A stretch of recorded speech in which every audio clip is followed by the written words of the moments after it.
In 2001, inside the Vatican's secret archives, a file resurfaced that should have changed the way we remember one of the most infamous trials of the Middle Ages. It was called the Chinon Parchment. For centuries, the Knights Templar had been remembered as condemned heretics, accused of blasphemy, obscene rituals, betrayal, and secret corruption. But this document suggested something quieter and far more uncomfortable. In 1308, the highest leaders of the Templar order had not simply been cast out by the Church. They had been questioned. They had confessed to certain irregularities. They had repented. And then, by papal authority, they were absolved. So why were they still destroyed? That question is where our story begins, not with a battlefield, or a treasure map, or a secret symbol carved into stone, but with a misplaced record, a piece of parchment that waited nearly 700 years to disturb the official memory of a dead order. The Templars have always attracted legend. Some of it is fascinating. Much of it is exaggerated, and some of it tells us more about our hunger for mystery than about the men themselves. But the Chinon Parchment is not a fantasy. It is a document. Quiet, legal, restrained, almost dry. And that is exactly what makes it so powerful. Because sometimes the most unsettling discoveries do not shout. They simply contradict what everyone thought had been settled. Before we venture further into the shadows, take a moment to subscribe, so you never miss a secret that history has tried to forget. And as we begin, leave a comment, letting us know where in the world you are watching from tonight. It's a reminder of how far these forgotten echoes can reach. Tonight, we follow the trail of that lost file back to a world of kings, debt, fear, confession, and pressure. A world where guilt could be manufactured, innocence could be inconvenient, and truth could be sealed away in an archive until someone finally opened the wrong folder. By the time most people meet the Knights Templar, they are already falling. That is one reason their story feels so strange. We rarely encounter them first as administrators, landholders, bankers, diplomats, or aging veterans of a crusading world that had begun to fracture. We meet them in chains. We meet them under accusation. We meet them through the words of their enemies, copied into legal records, repeated in royal proclamations, and later embroidered by centuries of myth. The charges were not mild. The Templars were accused of denying Christ during initiation, of spitting on the cross, of practicing obscene rites, of worshipping a mysterious idol, of granting absolution improperly, of secrecy turned into corruption, of forming, within Christian Europe, something that sounded less like a military religious order and more like a hidden church of blasphemy. To a medieval audience, this was not merely scandalous, it was spiritually radioactive. A man accused of greed might defend himself. A knight accused of cowardice might answer with his sword. But a religious order accused of heresy stood in a different kind of danger. Heresy was not just personal failure, it was infection. It implied that the body of Christendom itself had been entered by disease, and that ordinary caution was no longer enough. That is why the charges mattered even before they were proven. They created an atmosphere in which suspicion began to feel like evidence. And the Templars were especially vulnerable to that atmosphere. They were secretive by design, at least in certain internal rituals. They were wealthy. They held property across Europe, They answered directly to the Pope rather than to local bishops or kings. They moved money. They guarded privileges. They had once embodied the holy violence of the crusading age, but by the early 14th century, the crusading dream had dimmed. The great Christian footholds in the Holy Land had been lost. The question of what the military orders were still for had become more difficult to avoid. In that uneasy space, the Templars became easy to imagine as something darker than they were. This does not mean they were perfect men wrapped in white mantles. No medieval institution of wealth and power should be treated that generously. The order had internal discipline, hierarchy, secrecy, and almost certainly human failings. Some of its ceremonies may have included harsh tests of obedience that later sounded horrifying when described in hostile courtrooms. Some members may have behaved badly. Some accusations may have grown from distorted memories of real customs. But a distorted memory is not the same thing as proof. What is striking about the Templar affair is how quickly the charges became a story people could understand.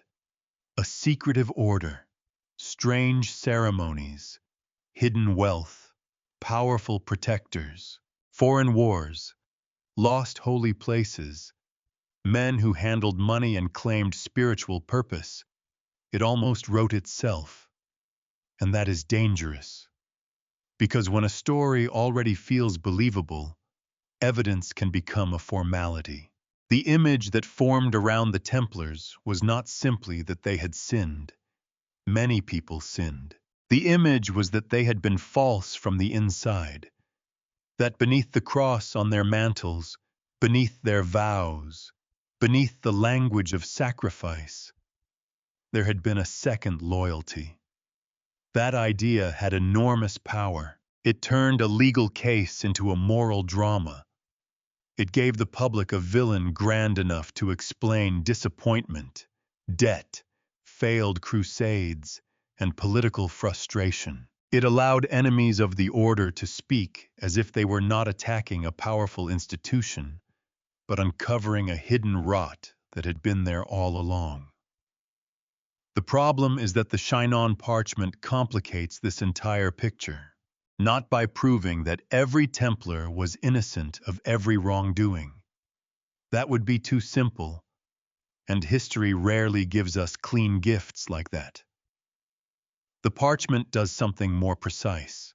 It shows that, at least in the case of the senior leaders questioned at Chinon in 1308, papal representatives examined them, heard their admissions, received their repentance, and granted absolution. That matters because absolution was not a casual gesture. In the medieval church, to be restored to communion was to be brought back from spiritual exclusion. It did not erase politics. It did not guarantee survival. It did not magically protect an institution from royal pressure. But it did mean that, in the eyes of papal authority at that moment, the leaders had not been left outside the church as unrepentant heretics. And yet, public memory did not preserve that nuance. Public memory preserved the curse.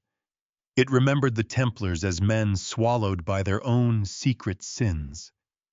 It remembered the accusations more vividly than the legal hesitation. It remembered the flames more easily than the paperwork.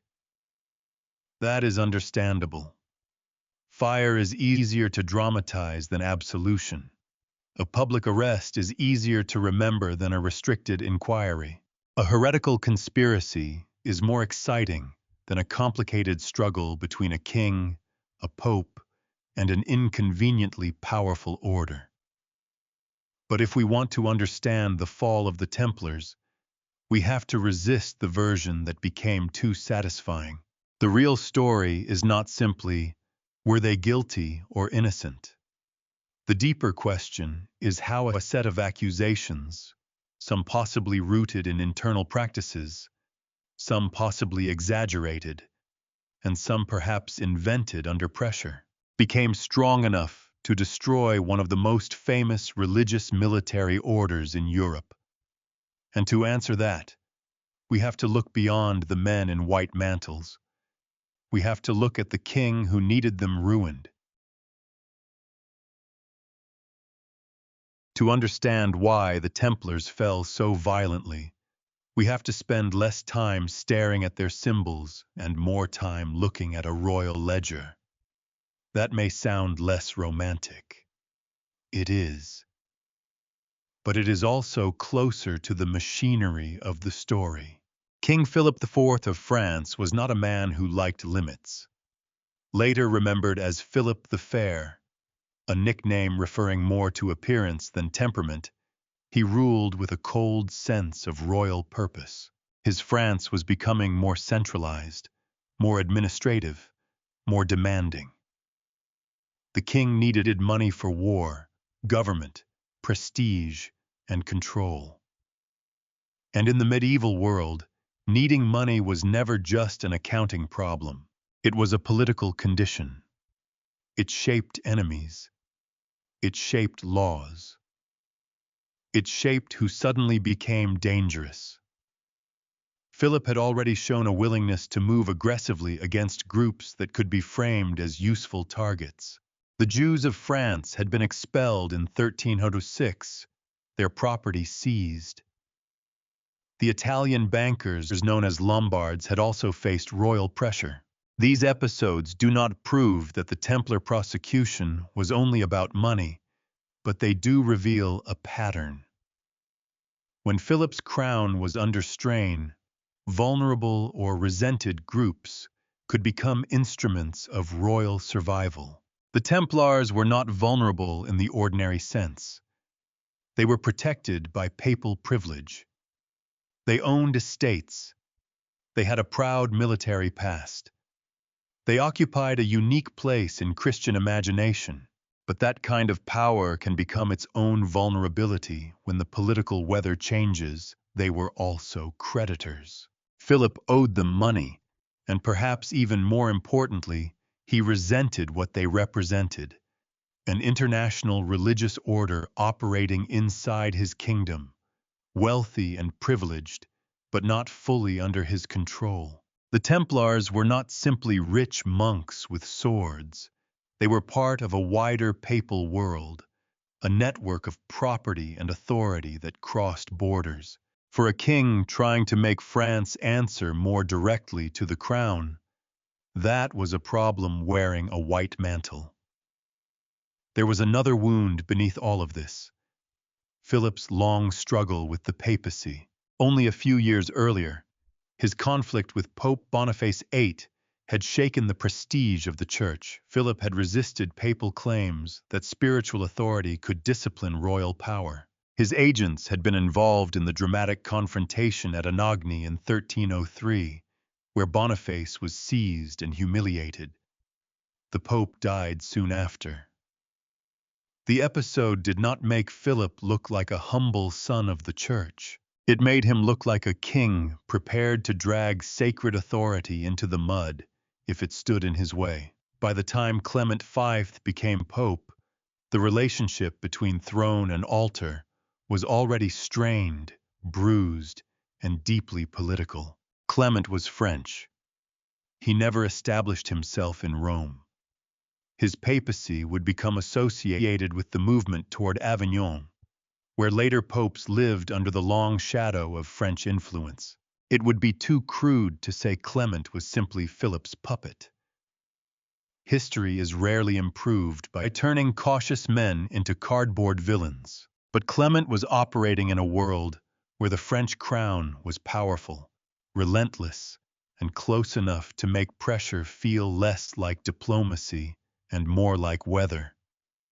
Philip understood that. He also understood spectacle.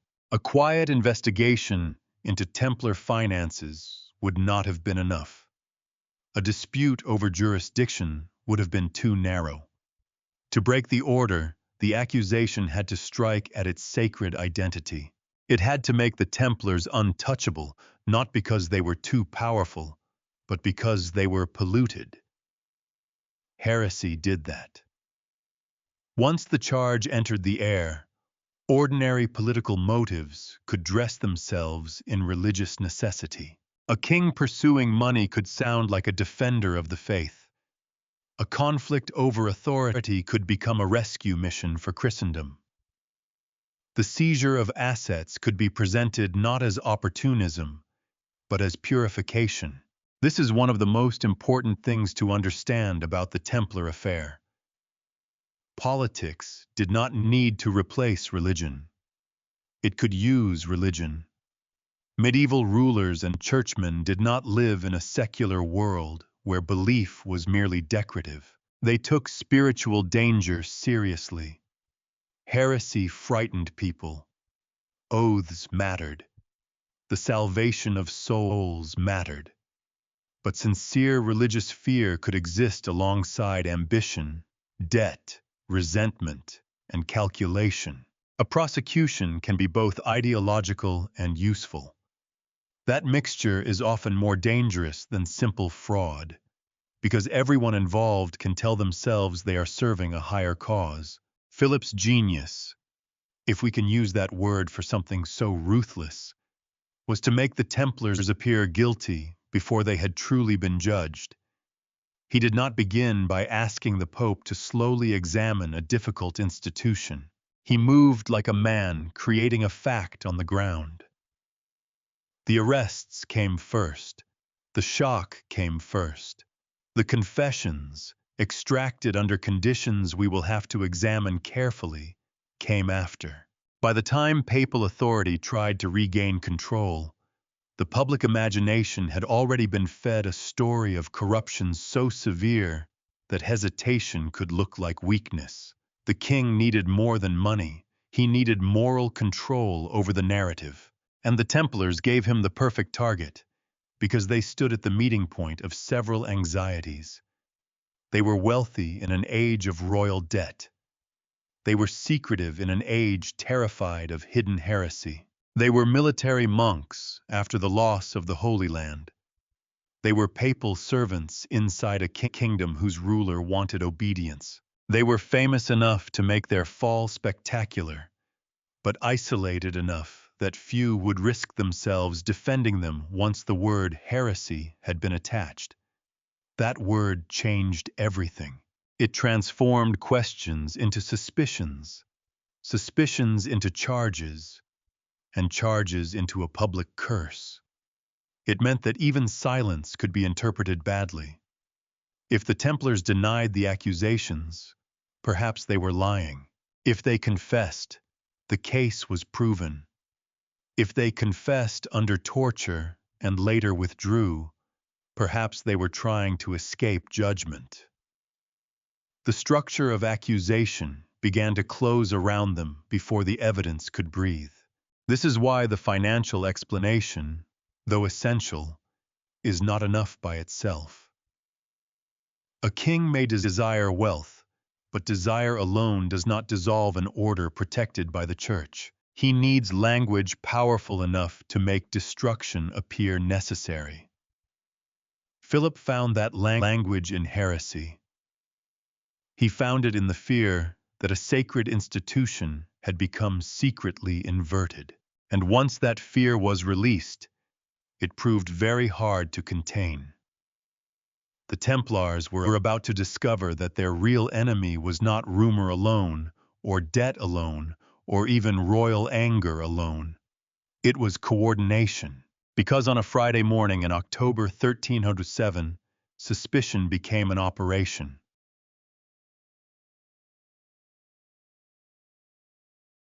The order went out in advance, sealed and timed. Across France, royal officers were instructed to act on the same morning. They were not to warn the men they were coming for. They were not to open the king's instructions too early. The operation depended on secrecy, speed, and the force of surprise. Friday, October 13th, 1307. Long before that date became a modern superstition, it was already a morning of calculated fear. The Templars in France woke inside a kingdom that had quietly turned against them. In commandery, houses, and estates, men who had once carried the prestige of crusading service found themselves surrounded by the machinery of royal justice. Doors were entered. Property was seized. Brothers were arrested. The language used against them was not the language of a financial dispute or political inconvenience. It was the language of spiritual emergency. They were accused as heretics. The shock of the arrests is hard to overstate, not because medieval people were unfamiliar with violence, but because of who the Templars were supposed to be. They were not a local gang of suspected criminals. They were a papally protected religious military order with a history wrapped in the defense of Christendom. To arrest them wholesale, across the king's territory, was not simply an act of law enforcement. It was a public declaration that something monstrous had been hidden in plain sight. Philip's timing was part of the message. The arrests happened before the papacy could control the case. That mattered enormously. In theory, an order like the Templars belonged under the authority of the Pope. Questions of heresy, vows, religious discipline, and the fate of a military order were not supposed to be settled by a king acting alone. But Philip did not wait for a slow papal process. He created a crisis, then forced everyone else to respond to it. This is one of the most revealing features of the affair. The king did not merely accuse the Templars.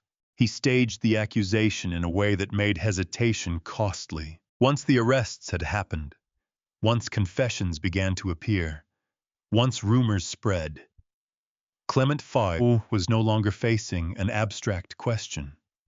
Should the Templars be investigated? I was facing a public emergency already shaped by the French crown. If he defended the order too quickly, he could seem indifferent to heresy. If he accepted Philip's actions too easily, he surrendered papal authority. If he moved cautiously, the king's version of the story would harden while the church was still reaching for its documents. Philip had trapped the Pope inside the pace of events. For the Templars themselves, the speed of the arrests destroyed one of the most basic defenses any institution has: the ability to prepare a coherent response. A single accused man may answer a charge. A scattered order, seized in multiple places at once, cannot easily speak with one voice. Its leaders can be isolated. Its records can be taken. Its members can be interrogated separately. Fear can travel faster than truth. The arrests also had a psychological function. They turned suspicion into spectacle. A secret investigation might have produced complexity. A sudden mass arrest produced certainty. People saw officers of the king acting decisively. They heard that shocking crimes had been uncovered. They watched a famous order fall under guard. In the public mind, the movement from accusation to guilt can be dangerously quick when authority behaves as if judgment has already been rendered. That is why the first day mattered so much. Not because it proved the case. It did not. It mattered because it rearranged the world in which the case would be heard. Before October 13th, the Templars were a controversial but legitimate order. After October 13, they were prisoners explaining why they should not be considered monsters. Those are not equal positions, and the accusations were designed to make sympathy difficult. The alleged denial of Christ, the spitting on the cross, the obscene initiation rites, the idol worship. These were not charges that invited calm public debate. They were charges that made ordinary Christians recoil. Even if some people doubted the details, The very repetition of them did damage. A stain like that does not wait for a verdict. It spreads by being named. Here, we have to be careful. The fact that Philip acted ruthlessly does not automatically prove that every allegation was invented. Institutions can be both politically targeted and internally flawed. Some Templars did confess to disturbing practices. Some may have experienced initiation rituals that were humiliating, secretive, or deliberately shocking as tests of obedience. But the problem is the setting in which those admissions emerged. A confession taken after a coordinated royal crackdown, under fear of torture or actual torture, cannot be treated as a clear window into truth. It is more like hearing a voice through a wall while someone else controls the room. The arrests gave Philip control of the room. He controlled the first narrative. He controlled the custody of many prisoners. He controlled the initial momentum. And momentum is not a small thing in politics. Once a public story begins moving, later corrections often arrive as footnotes. The Chinon Parchment itself would become, in a sense, one of those footnotes. A papal act of absolution that existed but did not dominate the memory of the event. On that Friday morning, the order's future narrowed. Not to one possible outcome, perhaps, but to a corridor of increasingly bad ones. If the Templars confessed, they confirmed the king's warnings. If they denied, they risked harsher interrogation. If the Pope intervened, he had to do so against a king who had already presented himself as defender of the faith. And if the public believed even half of what it heard, the white mantle of the Templar no longer symbolized sacrifice. It suggested disguise. That is the strange power of October 13th, 1307. The date became famous not because of superstition, but because it marked the moment when law, theater, fear, and royal ambition converged. Philip did not need to win the entire case that morning. He needed to make the old world impossible to restore. He succeeded. The Templars were no longer simply members of a religious order. They were accused men inside a system that had already begun translating pain into evidence. And soon, behind closed doors, that translation would begin. A confession can look clean on parchment. The words sit there in orderly lines. A man admits. A clerk records. A case grows stronger. To later readers, the page can give an impression of certainty, as if the truth has calmly arranged itself into legal language. But a confession is not only a statement, it is also a circumstance. Who was holding the prisoner? How long had he been confined? What had he seen happen to others? What did he believe would happen if he refused? Was he hungry, exhausted, isolated, injured, terrified? Did he understand the charges clearly? Did he think confession might save his life? Did he think denial would condemn him? In the Templar trial, these questions are not decorative. They are central. After the arrests of October 1307, many Templars in French custody confessed to at least some of the charges. These confessions became the foundation on which the prosecution stood. They gave Philip's campaign the thing every public accusation needs: voices from inside the accused group appearing to confirm the horror. And yet, those voices were produced in a world of fear. Interrogation, in the early 14th century, was not built around modern assumptions of due process. Torture could be used in heresy investigations, and the threat of it mattered almost as much as the act itself. A prisoner did not need to be broken in every case for the atmosphere to do its work. If enough men knew that pain was available to the authorities, the entire room changed. Imagine the position of an ordinary Templar brother. He has been arrested suddenly. He may not know what has happened to his commanders. He may hear that others have confessed.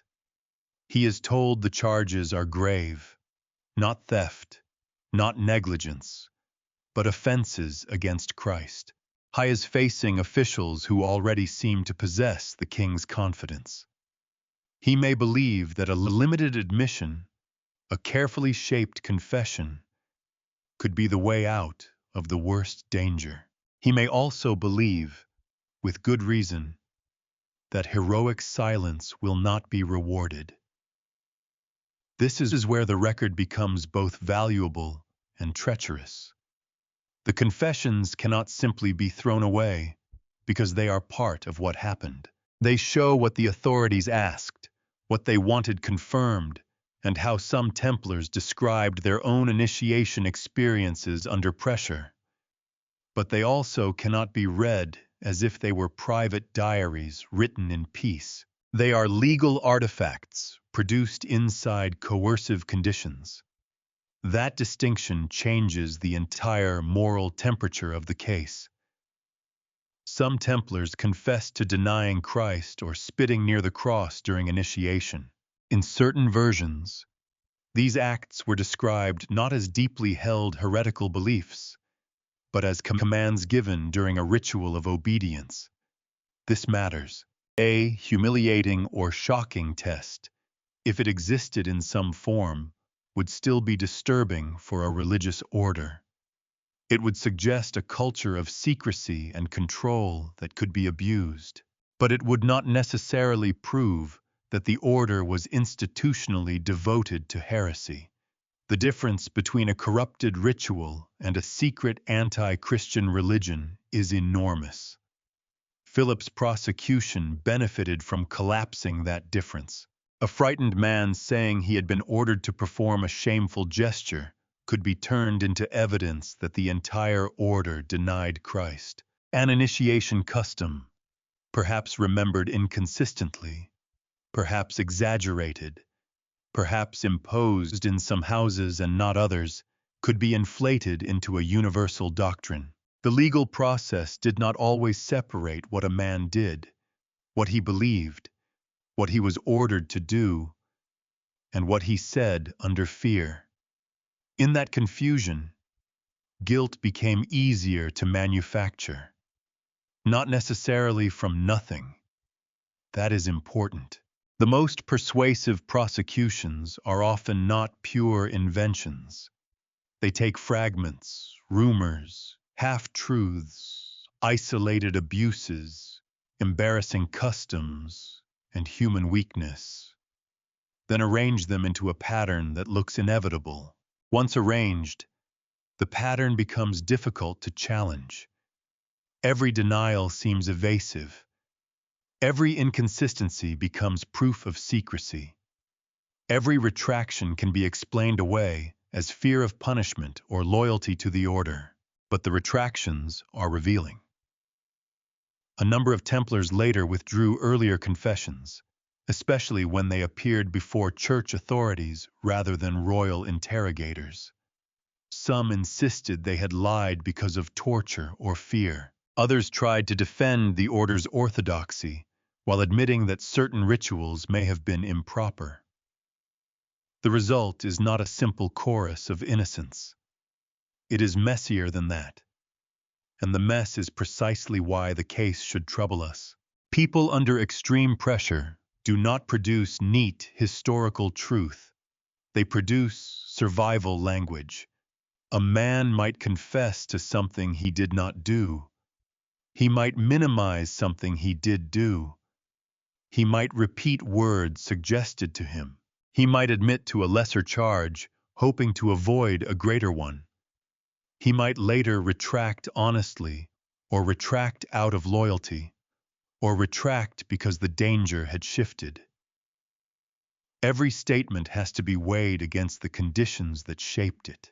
This is not special pleading for the Templars. It is a basic caution about evidence. Confession has always had a strange power over the human imagination. We trust it because it seems to come from inside. An accusation can be dismissed as hostile. A rumor can be doubted. But when a person speaks against himself, we instinctively lean closer.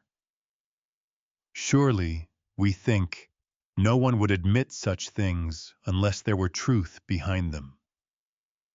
History keeps proving that instinct wrong. Fear can make the innocent confess. Pain can make the guilty confess inaccurately. Pressure can make complicated events flatten into whatever answer the interrogator seems to require. And in the Templar case, the authorities were not asking neutral questions in a calm environment. They were pursuing a story already announced to the kingdom. The most devastating feature of the confessions was not only that they existed, it was that they arrived early. By the time Pope Clement V attempted to assert greater control over the proceedings, the damage had been done. Philip could point to Templar voices. He could say the evil had been confirmed by the men themselves. Even if the Pope doubted the methods, even if church investigators later heard more careful testimony, the public stain had already spread. This is one reason the Chinon Parchment matters so much. It enters the story not as a magical reversal, but as evidence of papal hesitation inside a case that royal power wanted to make simple. At Chinon, the senior Templar leaders would not be treated merely as symbols of a condemned order. They would be questioned by representatives of the Pope. Their admissions would be heard in a different legal and spiritual frame. Their repentance would be recorded. Their absolution would be granted. But before that could happen, the king's machinery had already taught Europe what to suspect. And suspicion, once joined to confession, is hard to kill.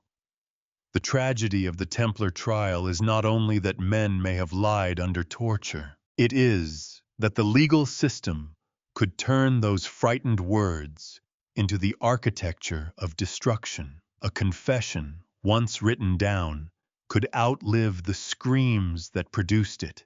It could travel farther than the prisoner. It could become evidence, then memory, then legend. The parchment preserved the words. It did not preserve the room. And in that missing space, between what was said and what was suffered, the fate of the Templars began to darken. Clement V did not enter this story as a man holding a sword. He entered it holding a problem. By the time the Pope could respond in any meaningful way, Philip had already acted. The arrests had taken place. Confessions had begun to circulate. The French crown had presented the affair as a matter of urgent faith, not royal convenience. And Clement, who should have been the supreme authority over a religious order like the Templars, found himself trying to govern a fire that someone else had lit. It is tempting to make him simple. Some versions of the story cast Clement as weak, almost cowardly, a pope bent beneath the will of a stronger king. Other versions imagine him as a careful guardian of justice, quietly resisting Philip as much as he could. Both portraits contain something recognizable, but both are too clean. Clement was operating in a political world where every choice had a cost, and none of those costs were abstract. How was a French pope facing a French king who had already humiliated a previous pope's authority? He was responsible for protecting the church's jurisdiction, but he could not pretend that royal power was imaginary. I had to take accusations of heresy seriously, Yet he also had reasons to doubt a process driven so aggressively by the crown. He could not simply dismiss the charges without appearing to shelter corruption. He could not fully embrace the king's methods without reducing the papacy to a witness at its own trial. This is the kind of pressure that rarely looks heroic in the records. Heroism makes better stories. Caution makes better paperwork. Clement's response was cautious, uneven, and deeply political. He tried to bring the matter under papal control. He ordered inquiries. He protested aspects of the royal process. He sought to examine the Templars not merely as prisoners of Philip, but as members of a religious order answerable to the Church. In doing so, he was not only dealing with the guilt or innocence of individual men. He was trying to answer a larger question. Who had the right to judge an order that belonged to the papal world? That question mattered almost as much as the accusations themselves. If Philip could arrest a papally protected order, extract confessions, seize goods, and force the Pope to approve the outcome, then the balance between monarchy and church had shifted in a visible and dangerous way. The Templars were not just defendants. They were the ground on which a struggle over authority was being fought. Clement understood that the affair could not be allowed to remain purely royal, and yet he also understood that he could not rewind October 13th. The arrests had created facts. The confessions had created scandal. The public had heard enough to make restoration difficult. Even if Clement doubted the reliability of the evidence, doubt did not automatically translate into power. A pope could command, but commands needed room to operate. Philip had narrowed that room with remarkable skill. This is where Clement becomes interesting, not because he is admirable in every decision, but because he reveals the limits of authority under pressure. We often imagine medieval power as absolute. King's command, Pope's decree, armies march, seals are attached to documents, and the world obeys. The Templar affair shows something more uncomfortable. Power was negotiated, improvised, and sometimes trapped by events. A pope could possess supreme spiritual authority and still find himself maneuvering through royal ambition, public fear, legal procedure, and the threat of political rupture. Clement's caution was not neutral. It had consequences. The longer the process continued under the shadow of Philip's accusation, the harder it became to save the order as an institution. The Templars did not need Clement merely to doubt the case. They needed him to overcome the king's narrative. That was a much harder task. By the time papal commissions began examining the matter, the image of the order had already been darkened. The Pope was no longer judging only evidence. He was judging evidence inside a storm. Still, Clement did not simply rubber stamp the first royal version. That matters. His decision to send representatives to question the senior Templar leaders at Chinon suggests that he wanted direct papal engagement with the men at the center of the case. These were not minor brothers whose testimony could be easily dismissed. They included Jacques de Molay, the Grand Master, and other leading officials of the order.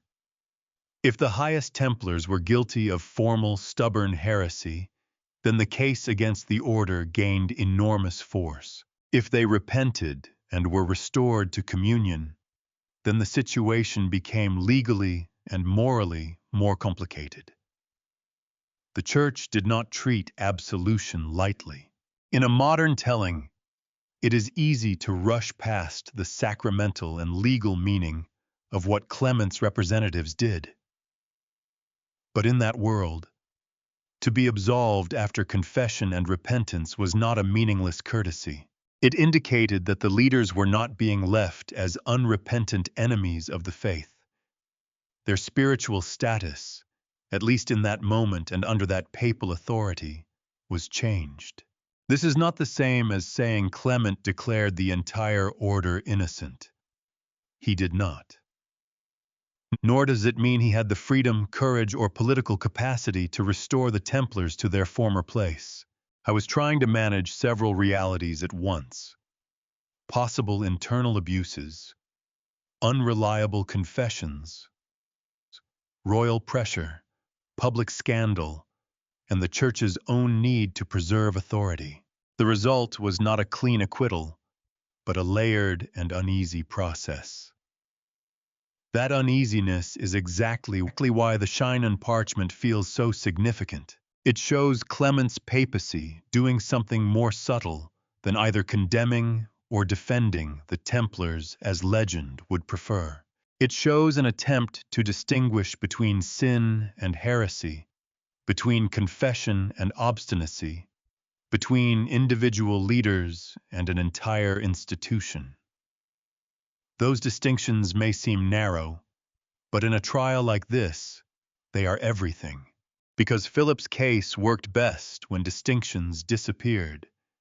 The king needed the Templars to be one thing: corrupt, heretical, dangerous, and unworthy of survival. Clement's position, however constrained, allowed for a less convenient possibility that the order may have contained abuses without being a secret heretical church, that its leaders may have sinned or permitted disturbing rituals without being beyond reconciliation, that a scandal could be real and still be politically exploited.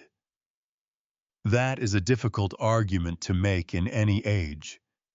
It is especially difficult when the prisons are full, the king is impatient, and the word heresy has already done its work.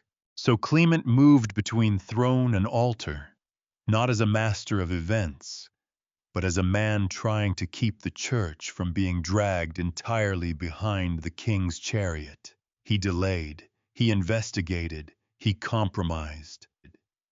He allowed pressure to shape outcomes, but he also left traces of resistance in the record.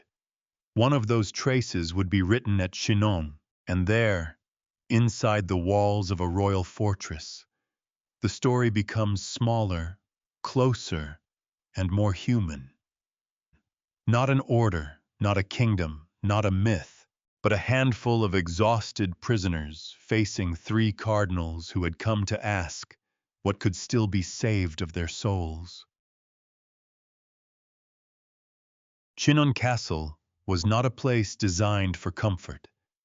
It rose above the Vienne River in western France, a fortress of royal power with walls that made distance feel deliberate. To be held there was to be contained not only by stone, but by politics. The senior Templar leaders imprisoned at Chinon in August 1308 were not ordinary captives waiting for a local judgment.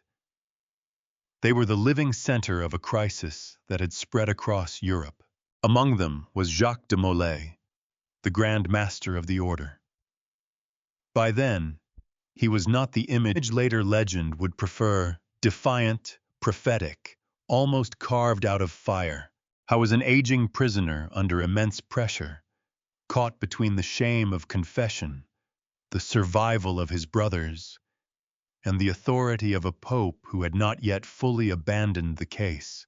Around him were other high officers of the temple, men whose names carried institutional weight because they represented the order's leadership, memory, and discipline. Their bodies were in a castle. Their fate was in an argument between king and pope. That is what makes Chinon such a strange scene. It looks, at first, like a small legal episode. Cardinals arrive, prisoners are questioned, admissions are recorded. But in reality, the room carried the weight of several competing stories. Philip's story said the Templars were corrupt heretics whose own confessions had exposed them. The order's survival depended on another possibility, that whatever wrongs had occurred were sins, abuses, or coerced statements, not proof that the temple itself had secretly betrayed the faith. The distinction was narrow. It was also everything. The men questioned at Chinon were exhausted by more than confinement. They had lived for months inside uncertainty. They knew that confessions had already been used against the order. They knew that royal pressure was not softening. They knew that the Pope's representatives were not merely curious visitors. These cardinals had come with authority, and their judgment could shape whether the leaders were treated as reconciled Christians or as men spiritually outside the church. The scene asks us to slow down. A modern viewer may want the moment to produce a simple answer. Were they innocent? Were they guilty? Did they tell the truth? Were they performing repentance because it was the safest option? But medieval legal and religious processes often moved through categories that do not map neatly onto our instincts. A man could confess to a sinful or improper act and still deny that he had believed heresy. A leader could admit shameful failures and seek reconciliation without accepting the prosecution's larger story. A pope could absolve individuals without preserving the institution they led.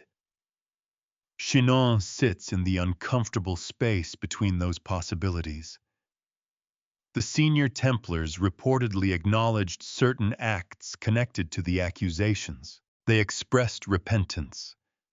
They asked for forgiveness. The papal representatives granted absolution and restored them to communion with the Church. That does not make the scene a triumphant acquittal. It makes it something more delicate. An attempt to separate the salvation of men from the destruction of an order. And perhaps that is why the parchment later mattered so much. It preserved a moment of complexity in a story that public memory preferred to simplify. In legend, the Templars are either noble martyrs destroyed by greed or sinister conspirators exposed at last. Chinon resists both versions. It shows leaders compromised enough to confess and repent, but not treated by papal authority as unredeemed heretics. It shows a church still trying to make distinctions, even while the political machine around the case pushed toward a single brutal outcome. For Jacques de Molay, the encounter must have carried a terrible ambiguity. If he hoped absolution might save the order, he would be disappointed. If he hoped it might at least save his soul in the eyes of the Church, the record suggests that it did. But those two forms of rescue were not the same. A man could be reconciled spiritually and still remain politically doomed. That difference is one of the coldest truths in the Templar affair. The Cardinals did not arrive with an army. They arrived with questions, authority, and ritual language. In another kind of story, that would be enough. Papal representatives hear the leaders, grant absolution, and the scandal begins to unwind. But the world outside Chinon was not waiting patiently for nuance. Philip's prosecution had already made the order's survival difficult. Public suspicion had already attached itself to the Templar name. Confiscated property, royal prestige, and the fear of heresy had already become entangled. So the prisoners of Chinon stand before us in a peculiar half-light, not cleared in the simple sense, not condemned in the simple sense, seen by the Pope's men, heard by them, and restored to communion, yet still unable to escape the larger collapse moving around them. This is why the Chinon episode is not merely an archival curiosity. It forces us to recognize that medieval justice could produce layered outcomes, and that later memory often preserves only the loudest one. The loud outcome was destruction. The quieter outcome was absolution. The loud one entered legend. The quiet one slipped into the files. For almost 7 centuries, that imbalance shaped the story. When we imagine the senior Templars at Chinon, we should not imagine heroes calmly awaiting vindication, nor villains cleverly escaping judgment. We should imagine men trapped inside a system where every answer could be used, every admission carried danger, and every mercy might arrive too late. The parchment would record what happened. History, for a long time, would remember something else. The men sent to Chinon did not come as storytellers. They came as instruments of papal authority. That distinction matters because the Chinon Parchment is not written like a legend, and it does not behave like one. It does not offer a grand defense of the Templars. It does not thunder against King Philip. It does not declare the order spotless, noble, and misunderstood. It records a legal and religious act carried out by 3 cardinals on behalf of Pope Clement V. In a story crowded with rumors, that restraint is almost startling. The cardinals were there to question the senior Templar leaders directly. These were the men whose guilt or repentance carried enormous symbolic weight. Jacques de Molay, the Grand Master, along with other high officials of the order. If the prosecution could show that the leadership itself had embraced heresy, then the case against the temple became much stronger. But if those leaders confessed certain faults, expressed repentance, and were restored to communion, then the case became harder to flatten into a simple tale of secret apostasy. The record from Chinon points to that second, more complicated outcome. The Templar leaders admitted to certain irregularities connected to the accusations. They sought mercy. They expressed repentance. And the cardinals, acting with delegated papal authority, granted absolution. This is the hidden verdict at the center of the parchment. Not hidden because it was written in code. Not hidden because it belonged to some esoteric tradition. Hidden because history can bury things in plain administrative language, then misplace them long enough for a louder version of events to win. Absolution was not a shrug. It was not the church saying, "Never mind." It was not a private expression of sympathy. In the sacramental and legal world of the early 14th century, absolution meant that the leaders, having confessed and repented, were reconciled to the church. They were restored to communion. They were not left, in that moment, as obstinate heretics beyond spiritual repair. That is a narrow point. It is also a devastating one, because the public memory of the Templars would become dominated by condemnation. Their name would be tied to heresy so strongly that for many later audiences, the trial seemed to end with the simple verdict: guilty. The Chinon Parchment does not allow that simplicity. It reveals that the highest Templar leaders were treated by papal representatives not merely as enemies of the faith, but as sinners capable of repentance and reconciliation. For a medieval religious order, that difference mattered profoundly. The cardinals had to navigate a dangerous line. They could not ignore the admissions. They could not pretend the scandal had no substance.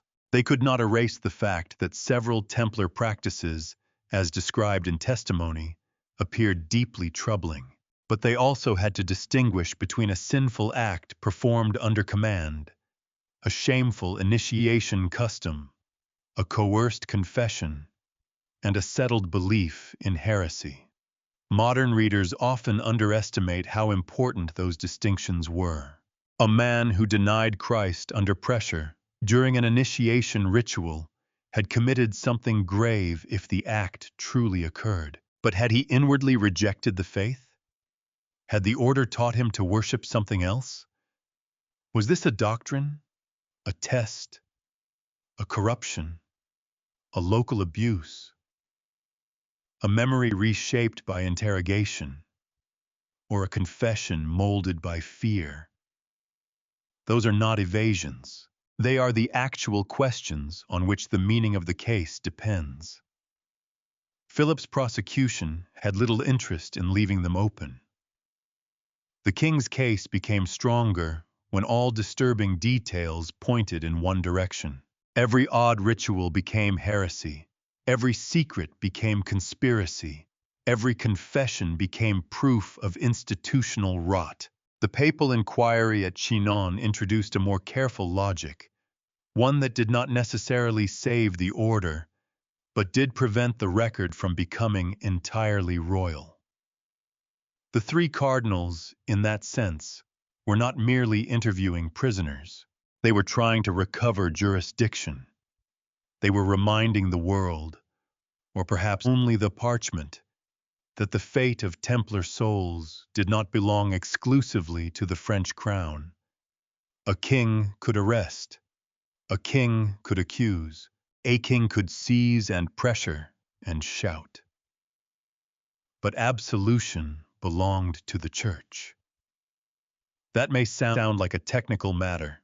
It was not. Authority often reveals itself most clearly in the small verbs of legal documents: questioned, confessed, repented, absolved, restored. Each word marks a boundary. Each word says who has power to define guilt, who has power to forgive, and who has power to decide whether a scandal is terminal or repairable. At Chinon, the Cardinals did not save the Templars from history, but they left evidence that the Church's own handling of the case was more complex than the eventual destruction suggests. This is why the parchment unsettles the familiar story. It places a quiet papal mercy underneath a public catastrophe. It shows that the leaders of the order passed through a moment in which, spiritually speaking, the door was not shut. And yet the institution would still be driven toward dissolution. The men could be absolved while the order remained politically doomed.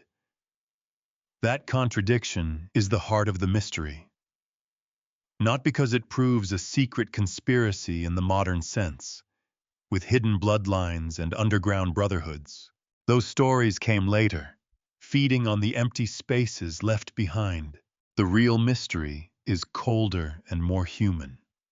How could a legal act of reconciliation coexist with the destruction of the reconciled men's order? The answer begins with the fact that the Templar trial was never only about souls. It was about power. It was about whether Philip could force the shape of the outcome after forcing the shape of the crisis.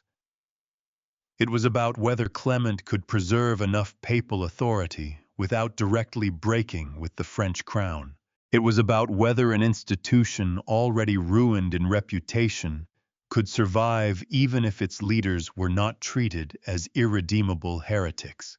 The Chinon verdict, if we call it that, was hidden not because it lacked meaning, but because it lacked political force. A parchment could absolve. It could not undo a spectacle.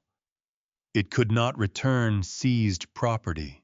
It could not calm public horror. It could not make a king forget his debts or his ambitions. It could not restore trust in a military order whose name had already been dragged through the language of blasphemy. So the cardinal's decision remained, in practical terms, strangely fragile. It was real.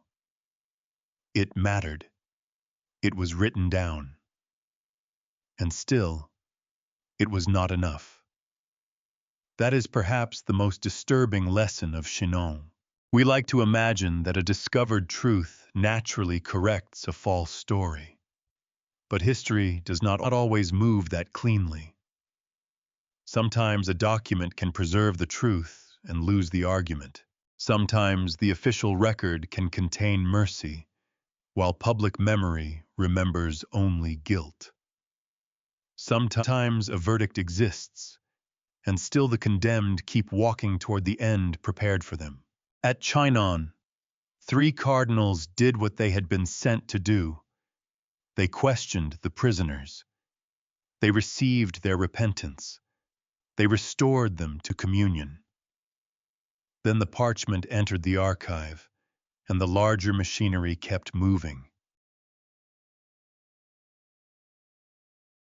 The Chinon Parchment is powerful partly because it is so easy to misuse.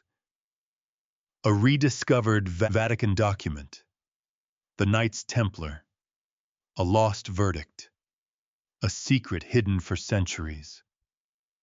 These ingredients are almost too tempting. They invite exaggeration before the ink has even dried in the mind. Give the story a little theatrical lighting. Add a few rumors about treasure or forbidden knowledge, and suddenly a careful legal record becomes the key to every Templar fantasy ever invented. But that is not what the parchment is. Its importance is narrower, and because it is narrower, it is stronger. What the Chinon Parchment proves is that in 1308, papal representatives questioned the senior leaders of the Knights Templar, including Jacques de Molay, heard their admissions and repentance, and granted them absolution. They were restored to communion with the Church. The document shows that, at that moment, the highest Templar leaders were not simply abandoned by papal authority as unrepentant heretics. That is the central fact. It is not a small one, but it is not everything. The parchment does not prove that every accusation against the Templars was false. It does not prove that no disturbing initiation customs ever existed. It does not prove that every confession was invented, or that every brother was innocent, or that the order had no internal problems. It does not reveal a hidden treasure, a surviving bloodline, a secret doctrine, or a heroic underground brotherhood waiting patiently for a documentary narrator to discover them. History is rude that way. It often gives us something more useful than fantasy: a limit. The parchment tells us where one claim can go and where it must stop. It can support the argument that the senior leaders were absolved of heresy by papal authority after investigation. It cannot support the claim that the Templars were spotless martyrs in every respect. It complicates the old condemnation, but it does not replace it with a fairy tale. That distinction matters because modern culture has made the Templars into a screen onto which almost anything can be projected. For some, they are noble victims of royal greed. For others, they are guardians of hidden wisdom. For others still, they are proof that medieval Christianity was full of secret societies and suppressed truths.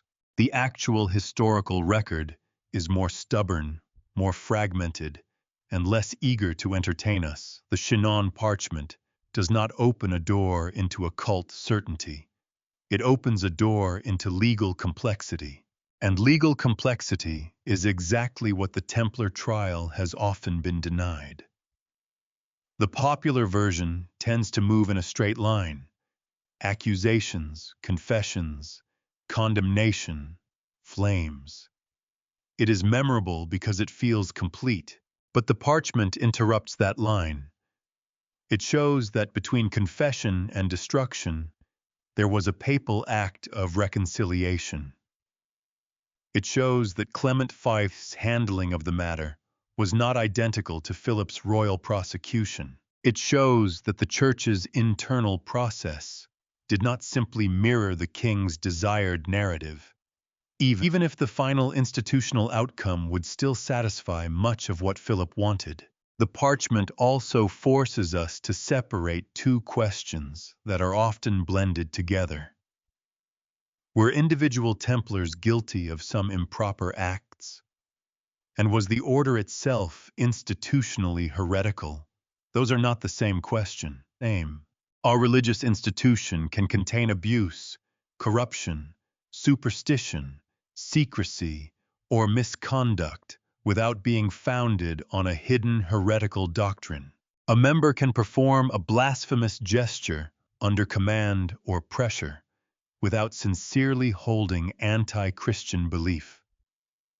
A leader can be morally compromised without being spiritually irredeemable. Medieval investigators cared about these distinctions because they shaped whether repentance and absolution were possible. Philip's campaign worked by blurring them. Chinon matters because it shows papal authority trying, however imperfectly, to restore some of those boundaries. The senior leaders had to answer for what had been alleged. Their admissions were not erased, but their repentance was received, and their reconciliation was granted. That act does not make them innocent in every ordinary sense.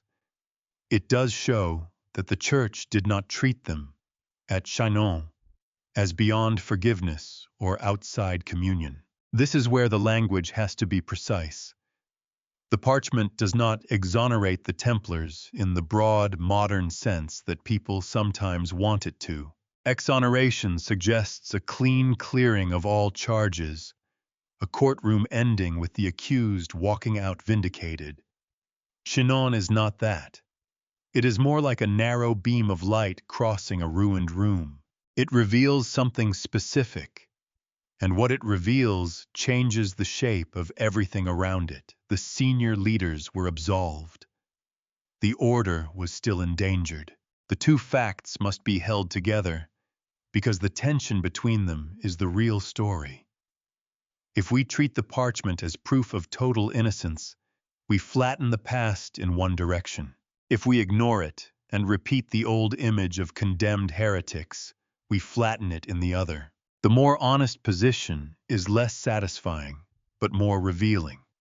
The Templar leadership appears to have been spiritually reconciled by papal representatives, while the political and institutional fate of the order continued to move toward destruction. That is not a contradiction caused by bad storytelling. It is a contradiction produced by power. The parchment proves that the trial's moral meaning was not as simple as its outcome. It proves that the public destruction of the temple rested on a process more unstable, more pressured, and more divided than later memory suggested. It also proves something quieter about archives themselves. They can preserve distinctions that public history loses. A crowd remembers a burning. A kingdom remembers a scandal. A legend remembers a curse. An archive remembers that 3 cardinals granted absolution, and those are very different kinds of memory. This is why the document's rediscovery did not resurrect the Templars, but it did disturb their grave. It reminded historians and viewers alike that the loudest version of an event is not always the most exact one. It forced the story back into the uncomfortable middle, where evidence has edges and certainty has to behave itself. So when we ask what the Chinon Parchment actually proves, the answer is not everything. It proves enough. Enough to show that the highest leaders of the order were not simply condemned by the Church in the way many people imagine. Enough to show that papal authority recognized repentance and restored communion. Enough to reveal that the Templar fall was not a clean triumph of justice over heresy, but a tangled collision of faith, fear, law, and royal power. And perhaps most importantly, enough to explain why the document could not save them. Because a parchment can correct the record, it cannot always change the verdict of a king. The strange thing about absolution is that it sounds final. It feels to modern ears like an ending, a verdict, a release. The guilty have confessed, the penitent have been forgiven, the spiritual wound has been closed. If the senior Templar leaders were restored to communion in 1308, it is natural to expect the story to turn there, to change direction, to let the order breathe. But history does not always honor the meaning of its own documents. After Chinon, the Templars were not restored to public trust. Their houses did not simply reopen in peace. Their seized property did not return to ordinary administration. Their name was not washed clean in the eyes of Europe. The Absolution existed, but it entered a world already shaped by arrest, scandal, fear, and royal ambition. It was a real act. It was not a rescue. That difference is the silence at the center of the case. The Chinon decision addressed the spiritual condition of the senior leaders. It did not solve the political problem of the order's survival. Clement V could grant absolution through his representatives, but he still had to face Philip IV, the machinery of royal accusation, and the enormous public damage already done. The question had shifted. It was no longer only whether Jacques de Molay and the other leaders could be reconciled to the Church. It was whether the temple, as an institution, could continue after being publicly associated with heresy on such a scale. And Philip had every reason to make sure the answer was no. The king's prosecution had created a trap with more than one lock. If the Templars were treated as innocent, Philip's actions became harder to defend. He had arrested a papally protected order, seized its members, damaged its reputation, and launched one of the most shocking prosecutions of his reign. A reversal would not merely embarrass him, it would challenge the moral authority he had claimed from the beginning. So the pressure continued, not always as a single dramatic gesture.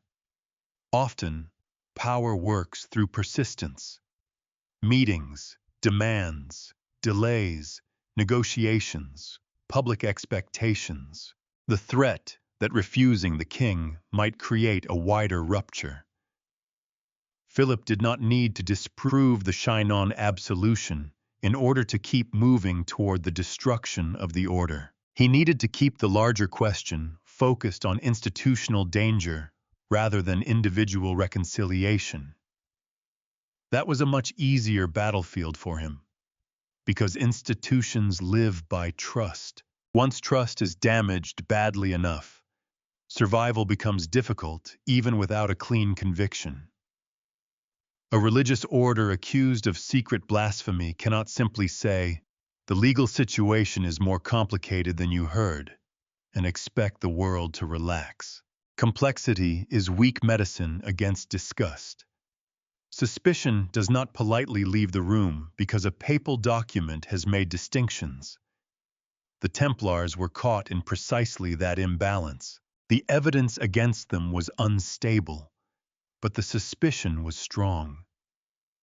The confessions were questionable, but they existed. The Pope had reasons to hesitate, but hesitation looked dangerous. The leaders had been absolved, but absolution did not erase the scandal. Every careful distinction remained vulnerable to the same blunt reply. Could Christendom really allow this order to continue as before? Philip's answer was obvious. Clement's answer became more tragic. He could investigate. He could slow the process. He could try to preserve papal authority. But saving the order would require more than legal caution. It would require a confrontation with the French crown strong enough to reverse the public meaning of the case. Clement never delivered that confrontation. Perhaps he believed it was impossible. Perhaps he believed the order was too compromised to defend. Perhaps he feared the damage a break with Philip could do to the church itself. Here, the evidence does not let us enter Clement's conscience with confidence. What we can see is the result. The absolution remained buried inside a larger process, moving toward suppression. This is one of those moments when the Templar story stops being only medieval and starts feeling painfully familiar. Institutions can be cleared in one sense and destroyed in another. A document can correct a charge without restoring a reputation. A legal nuance can survive in an archive, while public opinion has already chosen a simpler story. Once a scandal becomes useful, truth has to fight uphill. The Chinon Parchment did not lose because it was meaningless. It lost because it was inconvenient. It complicated Philip's narrative without giving Clement enough power or enough will to reverse it. It showed that the leaders had been reconciled, but it did not answer the political demand to remove the order from Christian life. The king did not need the Templars eternally damned as individuals. He needed the temple finished as an institution, and these were different targets. If the men were sinners who repented, the church could forgive them. If the order was a source of scandal too damaged to continue, the papacy could suppress it, but without issuing the kind of formal institutional condemnation that Philip might have preferred. That path was narrower, more ambiguous, and morally evasive in a way that only politics can be. But it offered Clement a way to end the crisis without fully endorsing every royal accusation. The cost was clarity. The Templars would not receive the clean vindication that Chinon might seem to promise. Nor would the order be convicted through a definitive proof of institutional heresy. Instead, it would be pushed toward an ending that lived between verdict and compromise. The public would remember condemnation. The legal record would preserve hesitation. The legends would feast on the gap. That gap is where the silence after absolution becomes so important. It tells us that the destruction of the Templars was not driven by evidence alone. If evidence had been the only force, Chinon should have mattered more. The process was driven by reputation, royal pressure, fear of scandal, and the difficulty of restoring an institution once it had been made spiritually suspect. The leaders could be forgiven. The order could still be sacrificed, and perhaps that is the most unsettling possibility the parchment leaves behind. Not that the Church secretly knew the Templars were innocent in every way. Not that Philip invented every charge out of nothing. Not that a hidden truth lay waiting to overturn all of medieval history. The unsettling possibility is more ordinary and therefore more believable. Everyone involved may have known the case was not clean and still allowed the ending to proceed because the alternative had become too costly. That is how silence works in history. It is not always the absence of knowledge. Sometimes it is the decision not to let knowledge interfere too much. After Chinon, the parchment did not vanish in a puff of conspiracy. It entered the administrative bloodstream of the Church, where records could be preserved and overlooked at the same time. Its meaning did not disappear, but neither did it dominate. The king kept pressing. The pope kept maneuvering. The order remained trapped between spiritual reconciliation and institutional ruin. The road now led toward a council, not a trial that would neatly prove the temple's guilt, not a vindication that would restore its honor. Something colder, an ending without the satisfaction of a true verdict.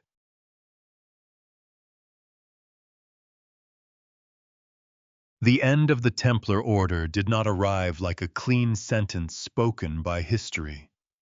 It arrived through a council. That matters, because councils are not only places where truth is examined. They are places where pressure is organized, where language is negotiated, where outcomes are made official after the struggle has already shaped what can realistically be said. By the time the Council of Vienne opened, the Templar affair had been alive for years.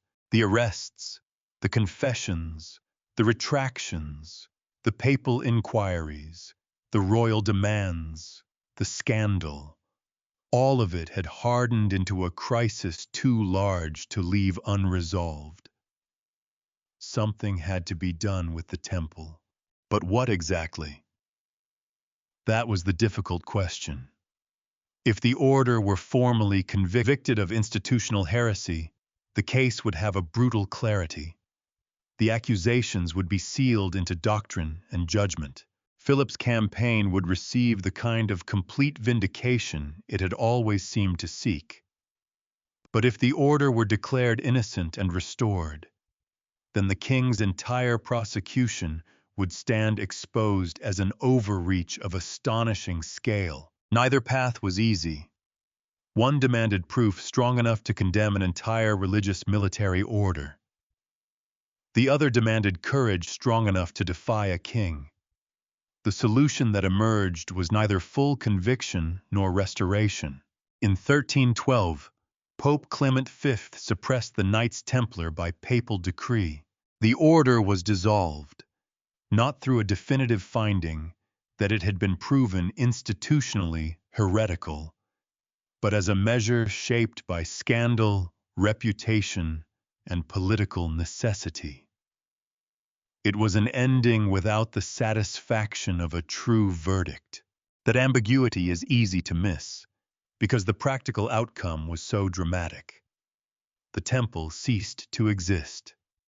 Its brothers were dispersed, imprisoned, transferred, or left to whatever arrangements local authorities and church officials made. Its property was reassigned, in many cases intended for other religious military purposes rather than simply handed to the French crown outright. The famous name was removed from the map of Christian power. From the outside, dissolution can look like condemnation, but legally and morally, they are not identical. Clement's action allowed the papacy to end the crisis without fully granting Philip the clean institutional conviction his accusations implied. It acknowledged that the order's reputation had been damaged beyond repair, that scandal had become too great, that peace within Christendom required closure. Yet this was not the same as saying the original charges had been proven in the strongest possible sense. Here again, the Templar story refuses to become simple. The Council of Vienne was not a courtroom scene where truth finally stepped forward, cleared its throat, and settled the matter. It was a political and ecclesiastical gathering operating under extraordinary pressure. Philip was not a distant observer. His presence and influence loomed over the proceedings. The French crown had invested too much in the destruction of the temple to accept a gentle conclusion. Clement, meanwhile, had to preserve the appearance and authority of papal decision while navigating the reality of royal force. The result was a compromise that punished the institution more than it clarified the evidence. For the Templars, that distinction may have offered little comfort. An order can be destroyed by a careful formula just as thoroughly as by a direct condemnation. Men who had given their lives to the temple did not need a technical explanation to understand that their world was ending. The seal, the rule, the commanderies, the hierarchy, the shared identity, These were not abstractions. They were the structure through which their lives had made sense. When an institution disappears, it takes more than property with it. It takes a language of belonging, and yet the way it disappeared matters, because it tells us what the authorities could not quite prove, or would not quite say. If the Templars had been plainly, demonstrably, and universally guilty of the monstrous charges proclaimed in 1307, one might expect a clearer condemnation. Instead, the papacy chose suppression. That choice does not make the order innocent. It does reveal that the official end rested on something more complicated than a triumphant demonstration of guilt. This is where modern myths often rush in too quickly. Some people see the lack of formal institutional conviction and leap to total innocence. Others see the dissolution and assume total guilt. Both reactions flatten the record. The evidence points instead to a world where the order had become politically impossible to preserve. Its enemies had succeeded in making its continued existence feel dangerous, embarrassing, or destabilizing. Even if the legal case remained troubled, reputation had become a kind of verdict. That is one of the most sobering aspects of the Council of Vienne. It shows how institutions can be destroyed not only by what is proven, but by what can no longer be publicly carried. The temple's name had become too heavy. Every attempt to defend it risked sounding like indifference to heresy. Every distinction between individual misconduct and institutional doctrine demanded patience from a world already trained to suspect the worst. Clement chose closure. Perhaps he believed that closure would prevent greater damage to the Church. Perhaps he believed the Templars were compromised enough that survival was impossible. Perhaps he lacked the strength or support to resist Philip more openly. We should be cautious about claiming certainty where the evidence leaves room for mixed motives, but the visible outcome is clear enough. The Pope ended the order without giving the case the clean conviction that public memory later assumed. That is why the phrase, "end without conviction," is not a technical loophole. It is the moral shape of the event. The Templars were ruined, but the proof did not stand as firmly as the ruin, and this imbalance helped create the afterlife of the story. People can accept a harsh sentence more easily when the judgment feels complete. The Templar case left behind too many loose threads: coerced confessions, papal absolution, political debt, a king with obvious motives, a pope under pressure, a council that suppressed rather than definitively condemned. The institution was gone, but the questions remained alive. That is fertile ground for legend. A clean verdict closes a door. An ambiguous ending leaves it open just enough for rumor to enter. By 1312, the Knights Templar no longer had a future as an order. Their public identity had been broken beyond repair. Yet the most famous Templar still had one final role to play, though he could not have known how large it would become in memory. Jacques de Molay had confessed. He had been absolved. He had watched the institution he led disappear, and in 1314, standing near the end of his life, he would make a final choice that transformed a failed medieval prosecution into something far more enduring: a legend of defiance, betrayal, and fire. Jacques de Molay's final years were spent inside a story that had already learned how to use him as Grand Master of the Knights Templar. He was more than a prisoner. He was a symbol large enough to carry the guilt or dignity of the entire order. If he confessed, the prosecution gained the voice it most wanted. If he resisted, his resistance could be punished as stubbornness. If he tried to explain the difference between shameful ritual acts and true heresy, the nuance could vanish beneath the noise. By 1314, the order he had led no longer existed. That fact must have changed the meaning of everything. When de Molay first faced the accusations, he may have believed that survival was still possible. Survival for himself, for his brothers, for the institution whose white mantle had once carried a kind of terrible prestige. But after the Council of Vienne, there was no temple to save in any practical sense. The structure was gone. The name had been suppressed. The future had been taken away. All that remained was memory. And memory, in the Middle Ages, was not a soft thing. To die as a confessed heretic was to leave behind a stain that reached beyond the body. It marked the soul in the eyes of the faithful, and it marked the name in the world of the living. For a man like de Molay, whose life had been bound to vows, warfare, hierarchy, and Christian service, that stain may have become unbearable once there was no institutional bargain left to preserve. According to later accounts, he retracted his confession. The exact details of the moment have been shaped by chroniclers and memory, so we should be cautious about imagining every gesture too confidently. But the basic outline is powerful. De Molay, expected to confirm his guilt publicly, instead declared the order innocent of the gravest charges, or at least denied the heresy that had justified its destruction. His reversal was not treated as a philosophical statement. It was treated as relapse. In the logic of heresy proceedings, a relapsed heretic faced the harshest end. De Molay was burned in Paris in 1314, along with Geoffroy de Charnay, another senior Templar.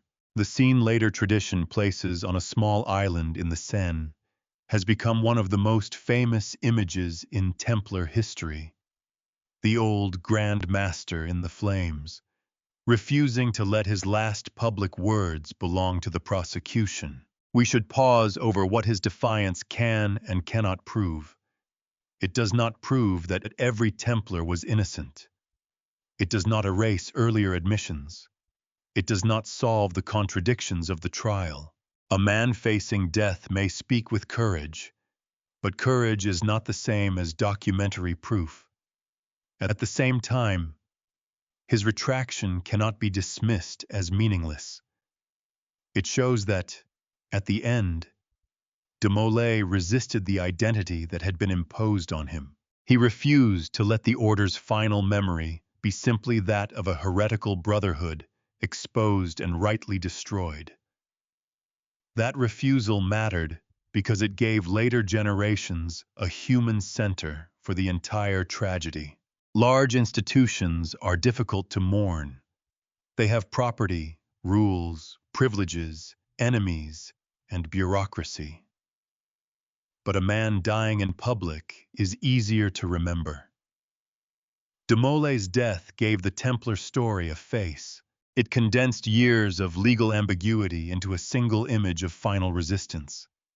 This is where history and legend begin to touch. Later stories claimed that de Molay cursed Philip IV and Clement V from the flames, summoning them to judgment before God within the year. Both men did die soon after. Clement in April 1314, Philip in November of the same year.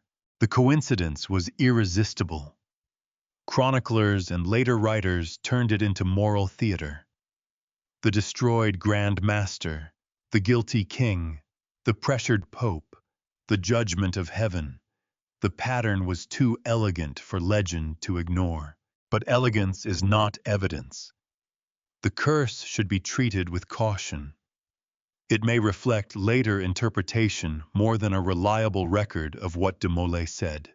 Medieval people were deeply attentive to signs, divine justice, and the moral meaning of sudden deaths. When powerful men who had overseen the fall of the Templars died soon after the Grand Master, the story almost demanded a shape. A curse gave it one. Even if the curse is legend, its popularity tells us something real. People sensed that the Templar affair had not ended cleanly. They sensed that a wrong, or at least an unresolved violence, lay beneath the official outcome.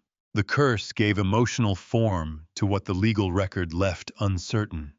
It allowed the dead to answer the living. It allowed a ruined man to become, in memory, a judge. That is why de Molay's final defiance became so powerful. It did not need to prove the order's innocence in a modern legal sense. It needed only to disturb the certainty of its condemnation. His death said, or was remembered as saying, that the official story had not captured the whole truth, and in this case that suspicion was justified. The Chinon Parchment, unknown to most later storytellers, would eventually show that de Molay's spiritual status had once been treated with more nuance than the flames suggested. He had been among those absolved by papal representatives in 1308.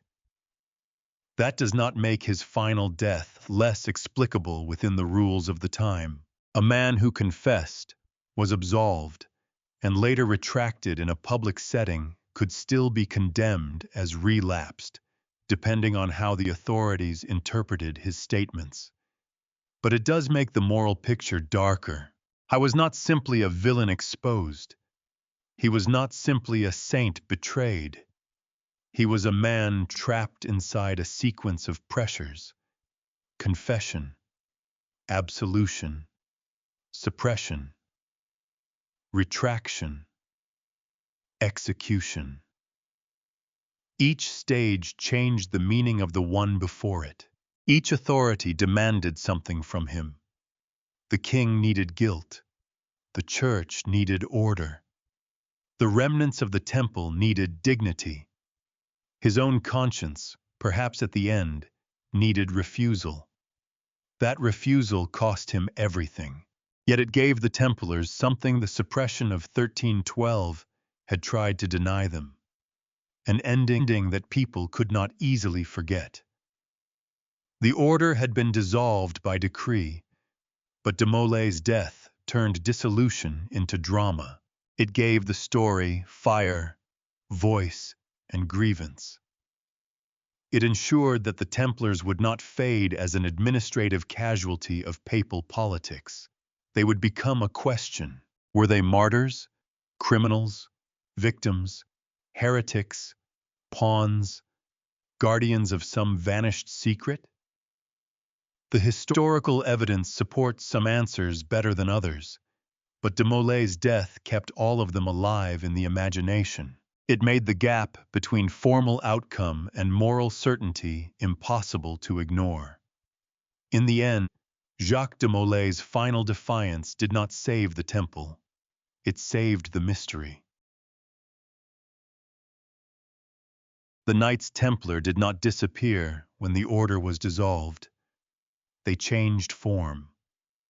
Before their fall, they had been a military religious institution with estates, rules, officers, debts, privileges, failures, and enemies. After their fall, they became something far more flexible: a myth. And myths can travel where institutions cannot. They do not need commanderies. They do not need papal approval. They do not even need evidence to remain alive. They need a wound in the story, a place where the official explanation feels too narrow for what people sense has happened. The Templar affair left exactly that kind of wound. The trial had produced accusations too dramatic to forget, but evidence too troubled to satisfy. The order had been suppressed, but not definitively convicted as institutionally heretical in the clean way many later summaries imply. Its leaders had confessed, repented, been absolved, retracted, and in some cases died under the charge of relapse. Its wealth had been seized and redistributed. Its name had been stained. Its final Grand Master had burned in Paris. And soon after, the Pope and King associated with the order's destruction were dead. No storyteller could resist that material for long. The first myths did not need to be elaborate. They only needed to make emotional sense of an unresolved collapse. If the Templars had been destroyed unjustly, perhaps God had judged their destroyers. If their wealth had vanished from ordinary view, perhaps they had hidden treasure. If their ceremonies had been secret, perhaps the secrets were greater than anyone admitted. If their organization had stretched across borders, perhaps it had not truly died at all. Each uncertainty became a doorway. Over time, the Templars became linked to hidden riches, buried relics, lost knowledge, secret brotherhoods, underground survival, and curses laid upon kings. Later centuries would attach them to stories and systems they could not possibly have recognized in their own time. Some of these legends are entertaining. Some are imaginative. Some are built from tiny historical fragments, inflated far beyond what they can bear. Many tell us less about the medieval Templars than about the anxieties and desires of the people retelling them. That does not make the myths useless. It makes them evidence of a different kind. A legend is not always a good record of what happened, but it can be a very good record of what people needed the past to mean. The Templar myth grew because the official ending felt morally incomplete.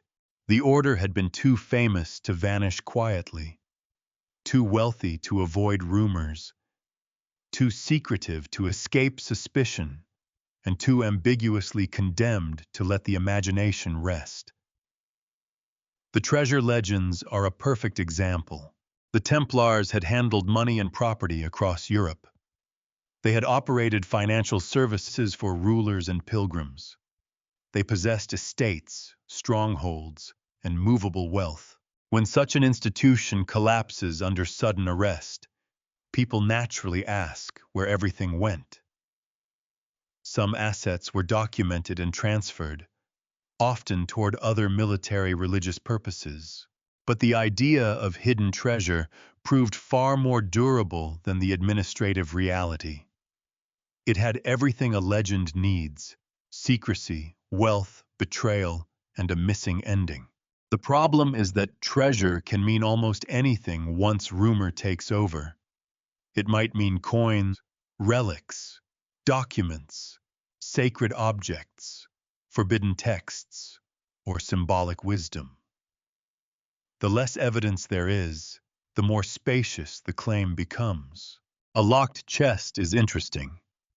An invisible inheritance of secret knowledge is much harder to disprove and therefore much easier to keep alive. This is where the Templars moved from history into cultural imagination.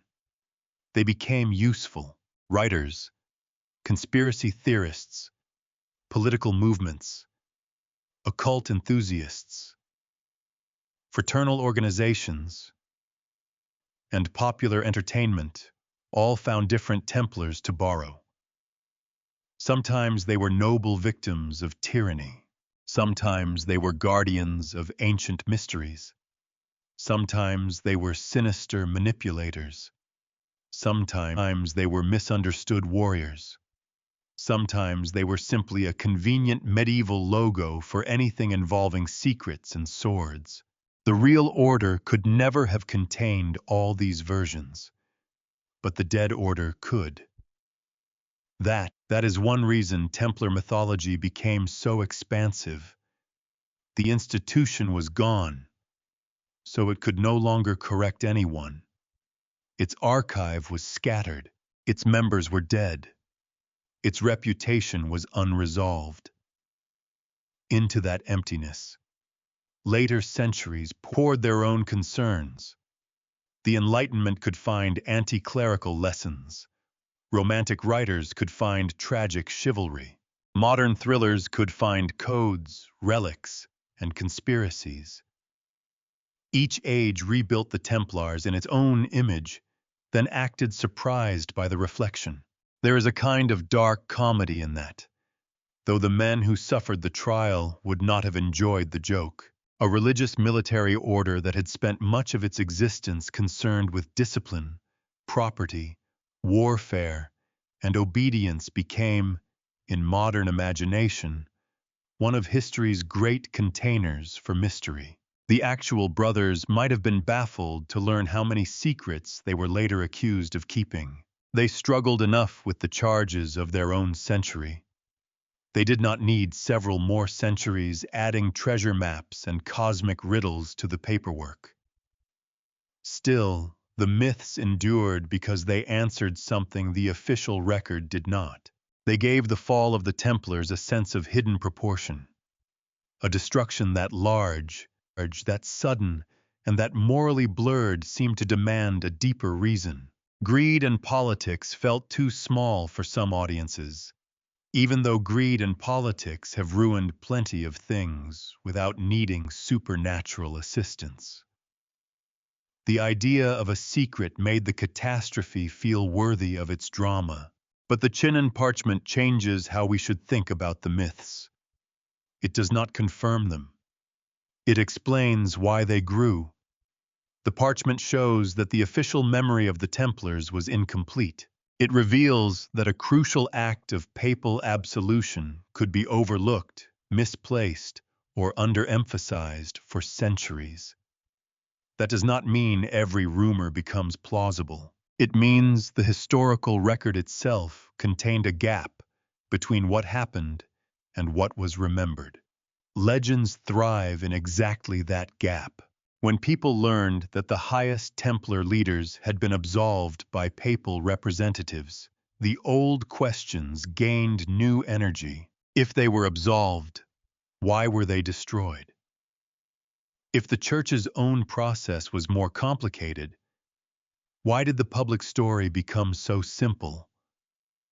If a document could remain obscure for so long, what else might be hidden? The responsible answer is, perhaps not what the legends claim, but the emotional answer is obvious, enough to keep looking.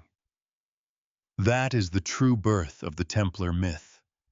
Not one secret meeting, not one hidden vault, not one curse shouted into the Paris air. It was born from the mismatch between the scale of the destruction and the uncertainty of the proof. It grew because the men who destroyed the order left behind an ending that felt powerful but not fully convincing. The Templars lost their trial in the world of politics. They won their afterlife in the world of doubt. And doubt, unlike an order of knights, is very difficult to suppress. The Chinon Parchment returned to the story without drama. No one found it behind a false wall. No coded map led to it. No secret brotherhood guarded it beneath a chapel floor. Its rediscovery was far less theatrical, and for that reason, much more believable. It was an archival event. Careful eyes, patient work, old catalogs, and a document that had not been understood in its proper place for a very long time. In 2001, historian Barbara Frail identified the parchment in the Vatican archives and recognized its significance for the Templar trial. The discovery did not come from a novelist's version of research, where one page instantly overturns the world. It came from the slower reality of historical labor, where meaning often emerges because someone notices that a document is not where the story expected it to be. There is something fitting about that. The Templar affair had always been a struggle over records. Confessions recorded under papal inquiries, royal accusations, council decrees, later chronicles. Every stage of the order's destruction passed through writing, and every written trace carried the conditions of its creation. Some documents amplified power, some preserved fear, some softened defeat into legal language, and one, sitting quietly in an archive, preserved a papal act that later memory had largely failed to absorb. The parchment had not been hidden in the melodramatic sense. That distinction is worth making because the Templars attract conspiracy the way ruins attract ivy. A misplaced or overlooked archival record is not the same as a deliberate centuries-long suppression. Archives are human systems.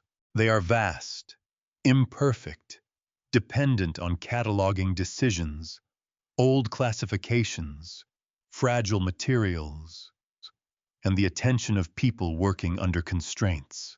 Important things can be preserved and obscured at the same time. That is not always a plot. Sometimes it is bureaucracy with a long lifespan.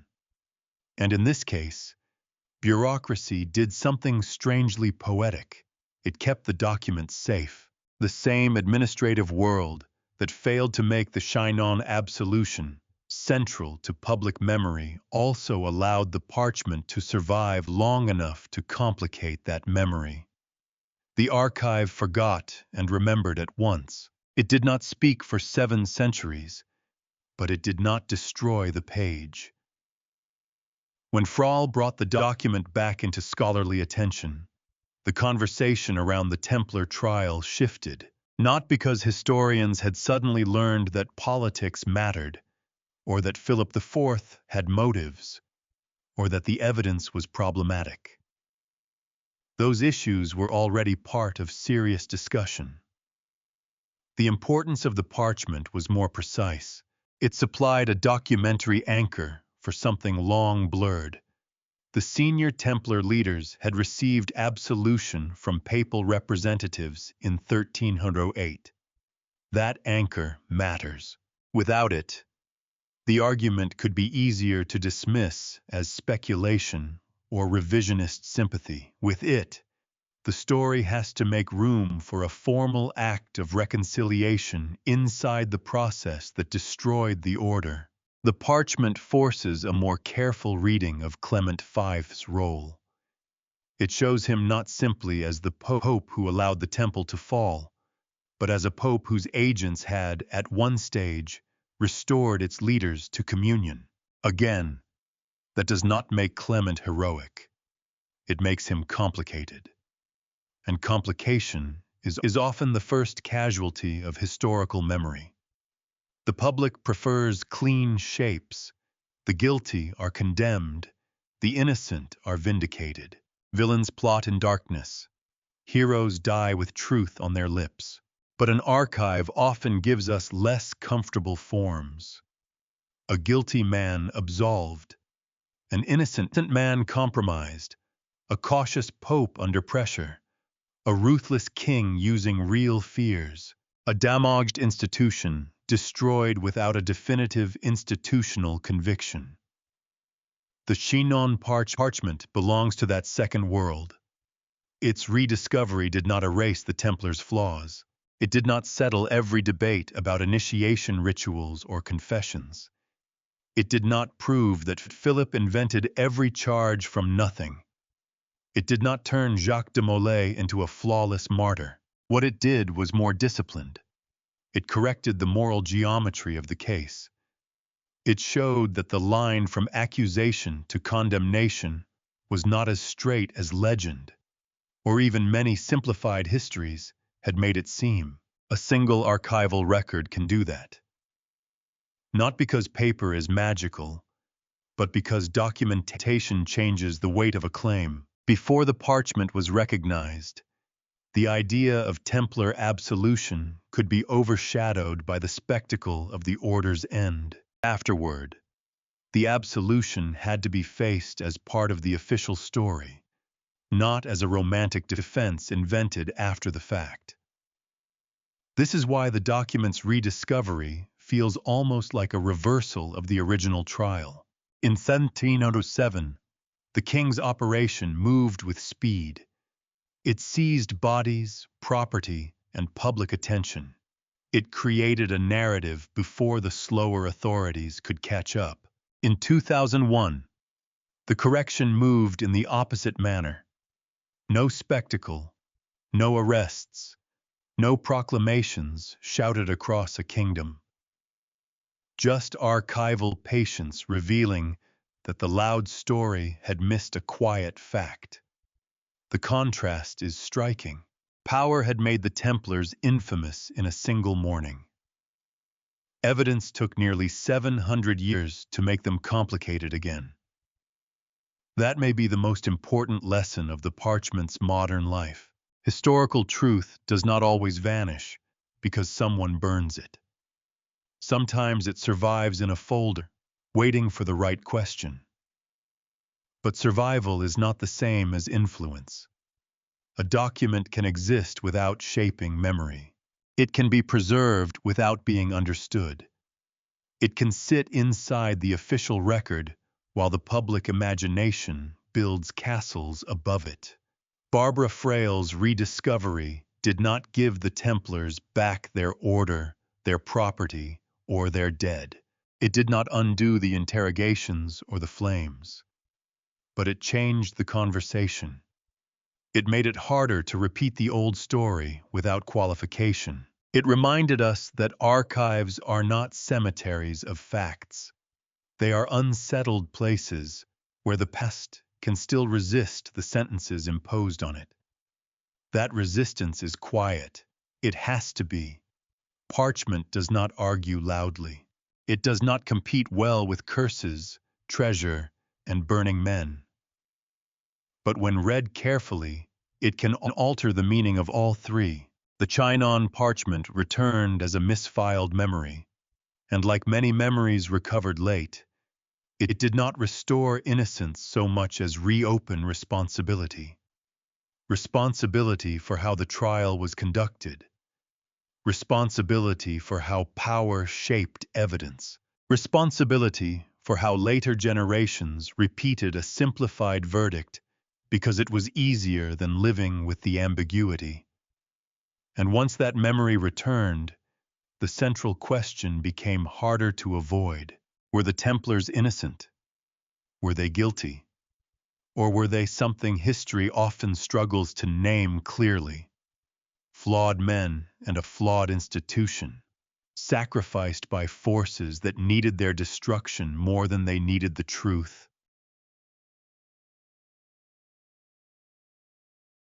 The question sounds simple until we try to answer it honestly. Were the Knights Templar innocent? It is the kind of question that invites a courtroom ending. Yes or no. Cleared or condemned. Victims or villains. But the deeper one travels into the Templar affair. The less useful that simplicity becomes. The Order's fall was not a clean moral fable. It was a collision of flawed men, damaged institutions, frightened testimony, royal ambition, and religious law trying to operate under political siege. So perhaps the better question is not whether the Templars were innocent in some perfect sense. It is whether they were destroyed for what they truly were. That is much harder. The Templars were not modern heroes in medieval costumes. They belonged to a world of crusade, hierarchy, violence, privilege, and obedience. They owned property. They guarded status. They operated with secrecy. Their members were not all saints, and their institution should not be treated as if a white mantle could launder every abuse or failure. It is entirely possible that some internal practices were improper, humiliating, or spiritually reckless. It is possible that some brothers experienced initiation rites that later, under interrogation, became the raw material for scandal. But acknowledging imperfection is not the same as accepting the prosecution's grand design. A flawed order is not automatically a heretical order. A disturbing custom is not automatically a secret doctrine. A confession under fear is not automatically truth. These distinctions are the only way to keep the story from collapsing into propaganda, whether royal or romantic. Philip IV needed the Templars to be guilty in a totalizing way. Many modern defenders need them to be innocent in a totalizing way. The evidence resists both demands. What we can say with more confidence is that the prosecution was politically useful to the French crown. The king had financial motives, jurisdictional motives, and a history of striking hard against groups that could be made vulnerable. He also had the advantage of timing. By moving first, arresting suddenly, and publicizing horrifying accusations, he created the emotional conditions in which the order's defense would always sound weaker than the charges against it. That does not mean every accusation was fabricated. It means the process was contaminated from the beginning.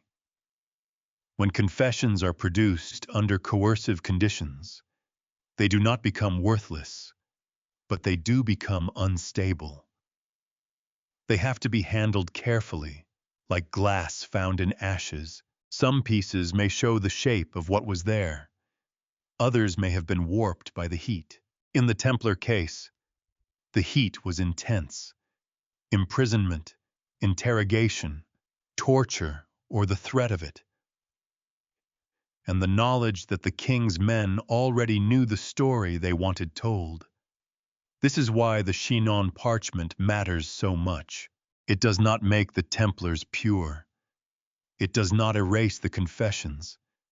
It does not prove that the order was free from abuse.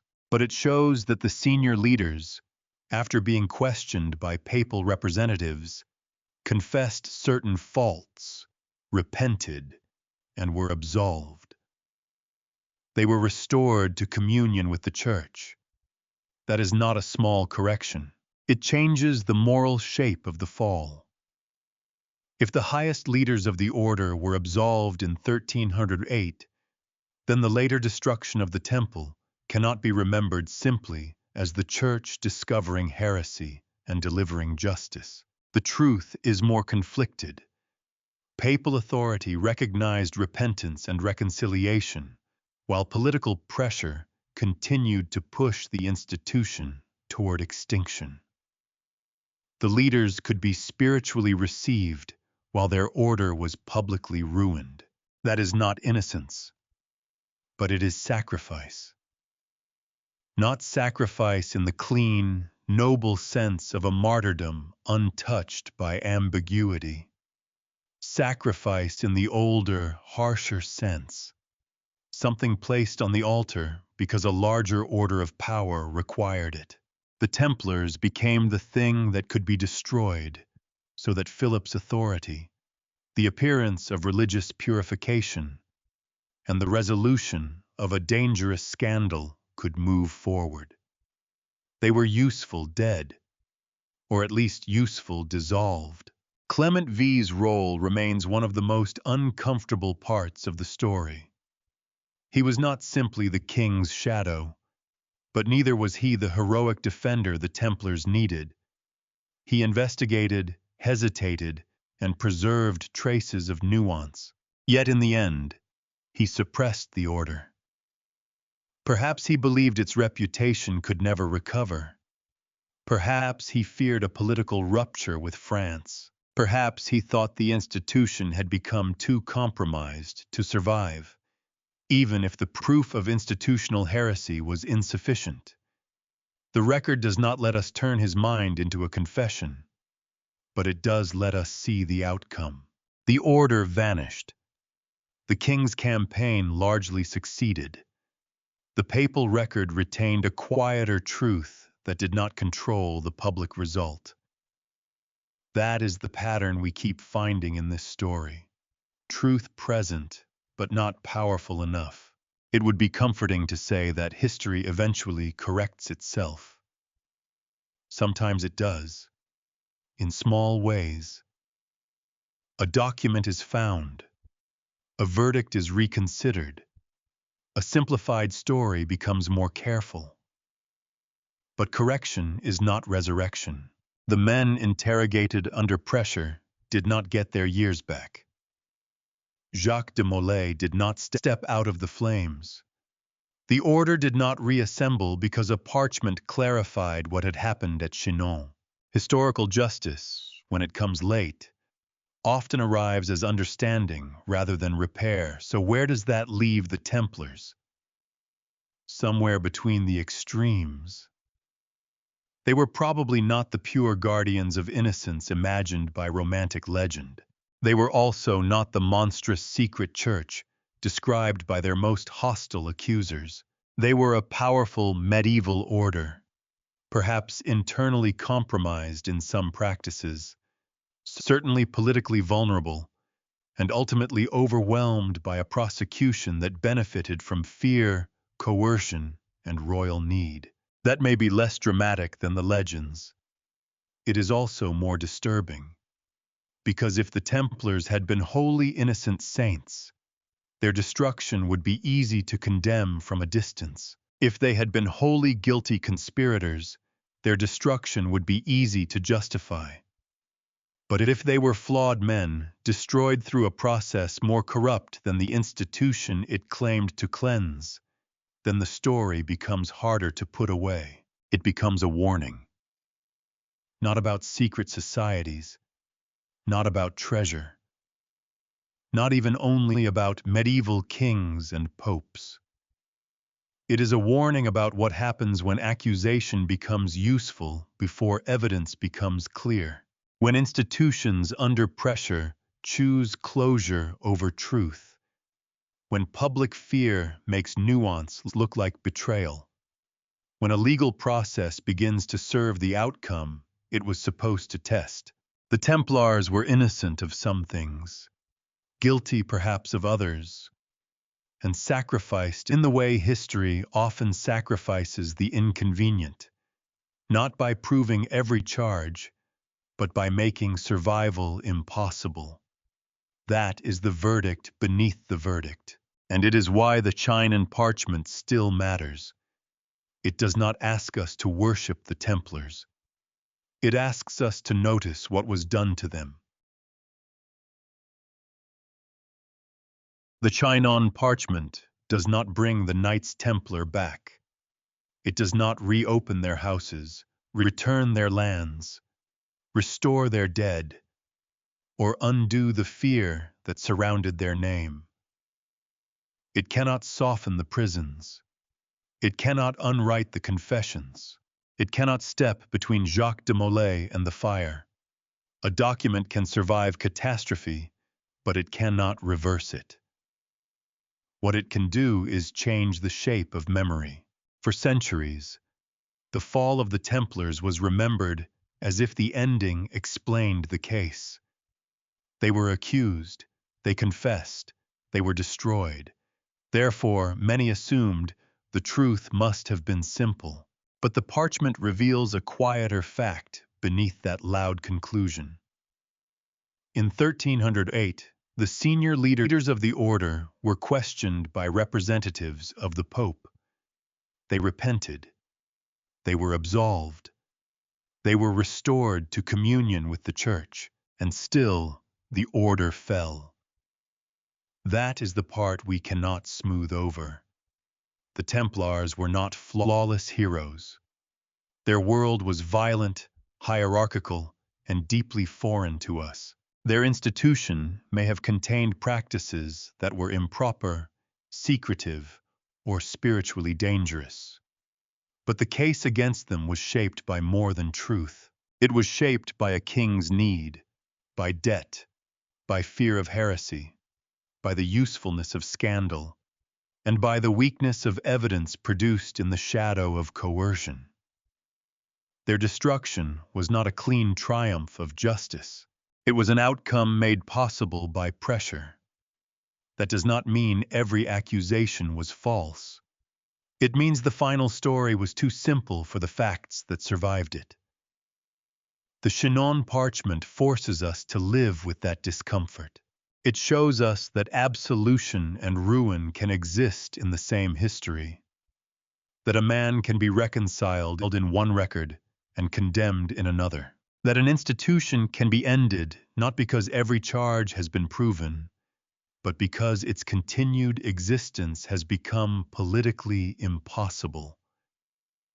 This is why the document matters after 7 centuries, not because it confirms the legends of hidden treasure, secret wisdom, or surviving brotherhoods. Those stories belong more to imagination than evidence.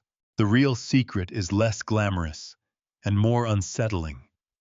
The official memory of a famous destruction left out a crucial act of mercy. A quiet file in the Vatican archives preserved what public history had buried, and perhaps that is the final lesson of the Templars. History's loudest condemnations are not always built from certainty.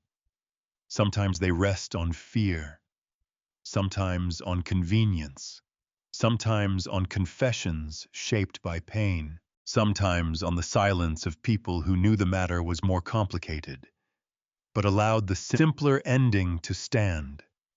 The Chinon Parchment does not declare the Templars innocent saints. It does something more valuable. It returns them to the uneasy human world, where guilt and innocence are not always distributed cleanly, where power can speak louder than evidence, and where a verdict can survive for centuries before a forgotten page begins to question it. And somewhere beneath the dust of that file, the old story changes, not into a legend, into a warning.